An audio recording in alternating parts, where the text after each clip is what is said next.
అందరికన్నా రాజకీయ పార్టీల కన్నా ముఖ్యం జనాలలో ఇవాళ ఎంత ఆవేశం, ఎంత కోపం, ఎంత ఉన్నదంటే ఇవాళ. ఎందుకంటే నేను ఎందుకు చెప్తానంటే అప్పటి పరిస్థితులకి ఒకటి బాపిరెడ్డి గారు మీరు అన్నట్లు అప్పటి పరిస్థితులకి ఇప్పుడు పరిస్థితులకి మార్పులు వచ్చాయి. ఇప్పుడు జనాలకి అవేర్నెస్ వచ్చింది, ఏం జరుగుతుందో తెలుసుకునే ఆ జ్ఞానం అనేది కొంతవరకు విషయాలు తెలుస్తున్నాయి. అయితే ఇదే పహల్గామ్కు లాస్ట్ ఇయర్ మేము అదే ఏరియాలో తిరిగినాం. అదే మేము కూడా ఉండొచ్చు కదా. నేను కానీ, నా బిడ్డ కానీ, నా భార్య కానీ, లేకపోతే మా అల్లుడు కానీ. ఇప్పుడు యాక్సిడెంటల్ గా వాళ్ళు ఉన్నారు, కానీ లాస్ట్ ఇయర్ అయితే మేము ఉండేటోళ్ళం. అంటే దీన్ని బట్టి ఏంటంటే ఇవాళ జరుగుతున్న అంశాలు మామూలు అంశాలు కాదు. ఇది రాజకీయాలు ఎవరైనా చేస్తే వాడు భూస్థాపితం అవుతాడు. ఎవడన్నా రాజకీయం చేసి అడ్డ చేస్తే అయితే న్యాచురల్ గా ప్రభుత్వం నడుతున్న పార్టీకి రెండు విధాలుగా సమస్యలు ఉంటాయి. ఒకటి ఇక్కడ రాహుల్ కూడా మీరు అన్నట్లు రాహుల్ స్పందించిన తీరు కూడా ఒక రకంగా కొంతవరకు అభ్యంతరకరంగా ఉందన్నటువంటి అంటే నేను చెప్తా తిట్టని పోరా లంజ కొడతా అన్నట్టు. నేను తిట్టా గానీ తెలుస్తాను జనాలకు.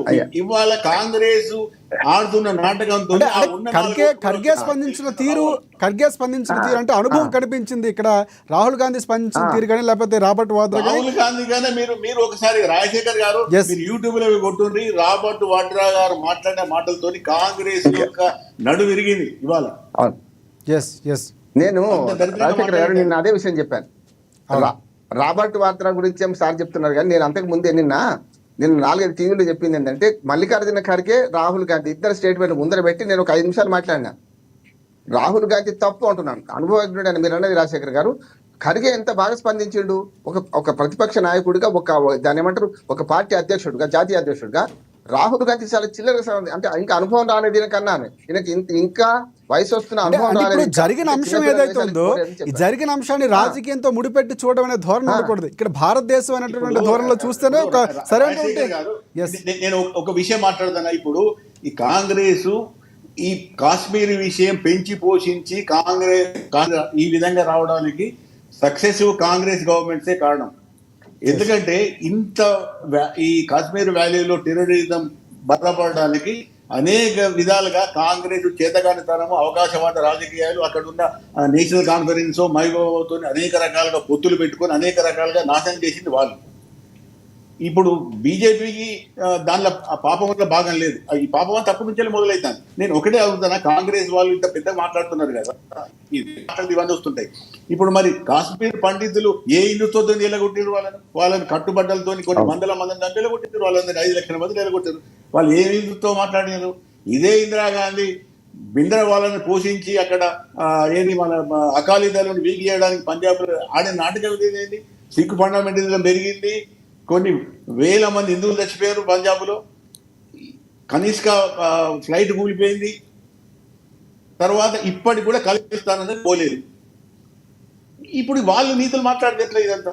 ఇప్పుడు ఇదంతా చూస్తే ఏమైందంటే రాజకీయాలు అయితే ఎక్కువ వాళ్ళు మాట్లాడకుండా ఈ విషయం గురించి మాట్లాడితే మంచిగా ఉంటుంది. కానీ వాళ్ళు ఎక్కడొక్క మాట్లాడి ఏది వాళ్ళు ఏమంటారు, ఇది సెక్యూరిటీ ఏమైంది? ఒకటి రామ్మోహన్ గారు నేను చెప్పాను, నేను లాస్ట్ ఇయర్ కాశ్మీర్ 10 రోజులు తిరిగి వచ్చిన. ఒక రోజు 1 లక్ష మంది వస్తారు అక్కడికి. 1 లక్ష మందికి ఏ సెక్యూరిటీ కూడా ఇవ్వదు. ఏ సెక్యూరిటీ ఏజెన్సీ కూడా 1 లక్ష మందికి ఒక్కొక్క మంది. తర్వాత వాళ్ళు ఇప్పుడు నేను మనం జరిగిన ట్రెక్కింగ్, అది గుట్టలు ఎక్కుతారు, మేము కూడా ఎక్కినాం. గుట్టలు ఎక్కుతారు, చాలా దూరం ఉంటుంది. అంటే ఆ ప్రాంతం కూడా అడవుల చుట్టూ మధ్యలో ఉండటం కొంతవరకు ఎవరు చుట్టూ ఉండేది టూరిజం అండి. టూరిజంలో అటువంటి ప్లేస్లే ఉన్నాయి, అటువంటి ప్లేస్లకే పోతారు వాళ్ళు.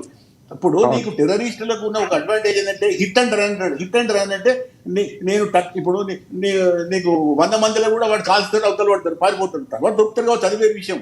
నీకు 100% ఎక్కడ కూడా ఫుల్ ప్రూఫ్ సెక్యూరిటీ సిస్టమ్ అంటే ఉండదు. నీకు అమెరికాలో కూడా 9/11 అట్లేదు. వాళ్ళు గొప్పలు అనుకున్నారు. వాళ్ళ towers WTC world trade organization కూలగొట్టడానికి కూడా మంచిగా సోయలేదు వాళ్ళకి. కాబట్టి ఇవన్నీ కూడా ఉంటే కొంత వేరకు రక్షణ ఉంటుంది, సెక్యూరిటీ ఉంటుంది, కానీ అన్ని విషయాలు ఉండదు. రెండోది ఏంటంటే ఈ పాకిస్తాన్ ఒక దేశము ఒక మిలిటరీ పక్క దేశానికి వచ్చి జనాల చంపడం అనేది వాళ్ళు తలుచుకుంటే చేయొచ్చు. ఇప్పుడు ఒకవేళ నిజంగానే ఇండియన్ గవర్నమెంట్ కూడా అదే చేయదలుచుకుంటే మనం చాలా మంది చంపి పాకిస్తాన్లో విచ్చలవిడిగా చంపించచ్చు జనాలను. అది ఇష్యూ కాదు. ఇప్పుడు జరుగుతున్నది ఏంటి? కామన్ మ్యాన్ మామూలుగా టూరిస్ట్ చంపుతున్నారు. ఎవరు చంపారు అక్కడ? ఎవరు అన్ఆర్మ్డ్ పీపుల్ మామూలుగా చంపారు. కాబట్టి ఇక్కడ విషయం ఏంటంటే ఇవాళ పాకిస్తాన్ కట్టడి చేయాలంటే మామూలుగా పాకిస్తాన్లోనో అఫీన్స్ అయ్యిదో లేకపోతే ఈ టెర్రరిస్ట్లో వీలు కాదు.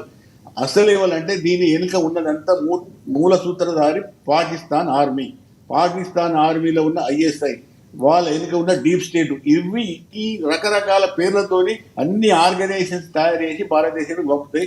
ఆ వ్యవస్థ అదే విధంగా ఉన్నప్పుడు వాళ్ళు ఏమి ఎక్స్పెక్ట్ చేస్తున్నారు రామ్మోహన్ గారు? మళ్ళీ ఒక సర్జికల్ స్ట్రైక్ అవుతుంది, మా దాంట్లో 100 మంది వస్తారు, ఏందో మాకేమవుతుంది? కానీ భారతదేశాన్ని మేము శాంతిగా ఉండనీయము, మేము ఎట్లా బిచ్చగాలమే, భారతదేశం కూడా బిచ్చగాలుగా ఉండాలి, కాశ్మీర్ డెవలప్ కావద్దు, ఇండియా డెవలప్ కావద్దు. ఎందుకు నేను చెప్తానంటే ఇవాళ వైస్ ప్రెసిడెంట్ ఆఫ్ అమెరికా వచ్చిండు 2030 వరకు 5 బిలియన్ అదే $500 బిలియన్ ట్రేడ్ పెరగాలి ఇండియా అమెరికా మధ్య. చైనాను వాళ్ళు తీసేస్తున్నారు, అది ఇండియాకి ఇస్తున్నారు. $500 బిలియన్ అంటే మామూలు విషయం కాదు. అదే మోడీ గారు Saudi Arabia $200 billion deal.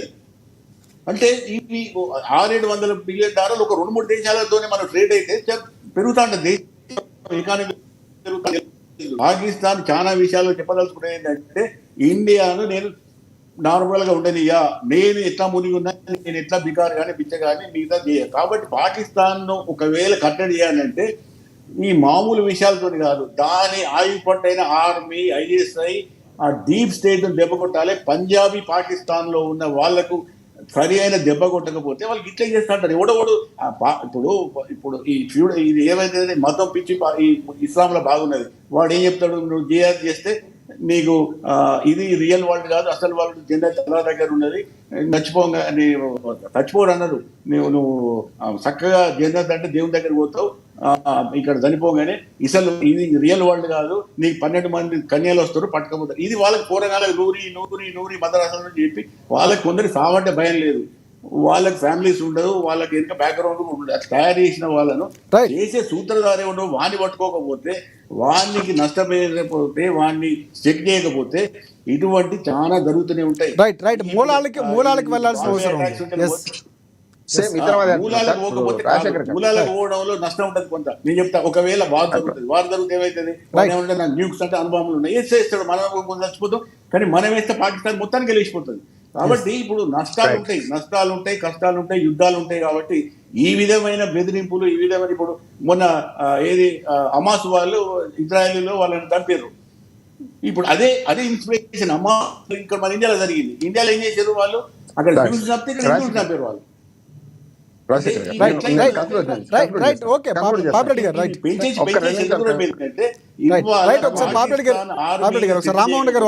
India అదే చెప్తాను, ఫైనల్ చెప్పుకుంటే చెప్తాను, పాకిస్తాన్ ఆర్మీని, పాకిస్తాన్ లో ఉన్న ఐఎస్ఐను, డీప్ స్టేట్ లో ఉన్న సూత్రధారులను టార్గెట్ చేయకపోతే ఏం చేసినా కూడా పెరిపెరలే. ఇవన్నీ కూడా మళ్ళీ రికరెన్స్ అవుతుంటే వాడు ఏమో పంపుతుంటాడు, మళ్ళీ చంపిస్తుంటాడు, ఇదే జరుగుతుంది. నేను ఒక మాట చెప్తాను, 2 నిమిషాలు సార్. నేనేమంటున్నానంటే పోరు నష్టం పొందు లాభం. ఇవాళ యుద్ధాలు మొదలు పెట్టడం మన చేతిలో ఉంటుంది, ముగించడం మన చేతిలో ఉండదు. నేను స్పష్టంగా చెప్తాను. ఎందుకంటే ఇంతకుముందు పాపిరెడ్డి గారు మంచి విషయం చెప్పారు. ఇజ్రాయెల్ హమాస్ యుద్ధం ఆపలేకపోతున్నాం, రష్యా ఉక్రెయిన్ యుద్ధం మొదలు పెట్టిన వాళ్ళ చేతిలో లేదు ఇప్పుడు. ఇది కూడా నేను ఆ దరిద్రం మనకు వద్దు అంటున్నాను. ఏ దరిద్రము, పీఓకే కూడా మనం కలుపుకుందాం, అఖండ భారత్ అంటే ఒకసారి నన్ను చెప్పలేండి సార్, చెప్పినట్టు మీరు మాట్లాడారు. యుద్ధం మొదలు పెడదాం అనుకుంటే యుద్ధం మన చేతిలో ఉండదు, ఆగడం కూడా.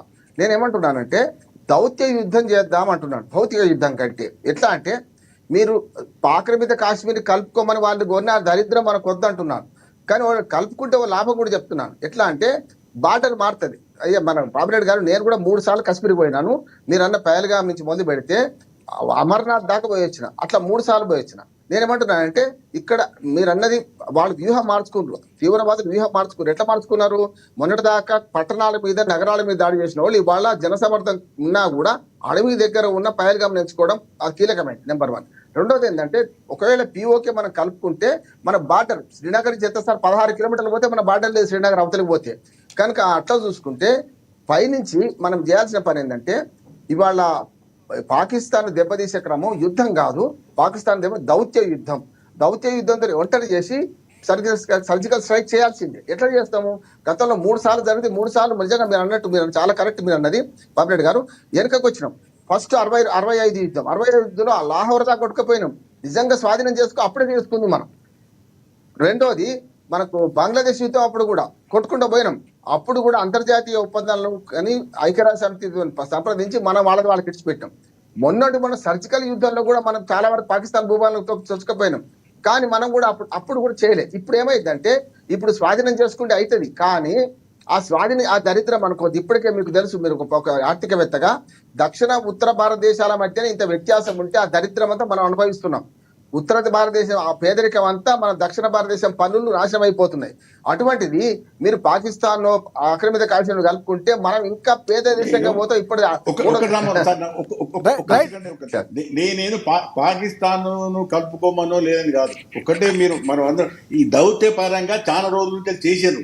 దౌత్యపరంగా సంగీతానికి సింతకాయలు రాలయి. పాకిస్తాన్ డీప్ స్టేట్ అంటే శాంతి మంత్రం పక్కన పెట్టి సంబంధం లేదు వాళ్ళకు. వాళ్ళ గవర్నమెంటే లేదు అక్కడ. నీకు ఎక్స్టర్నల్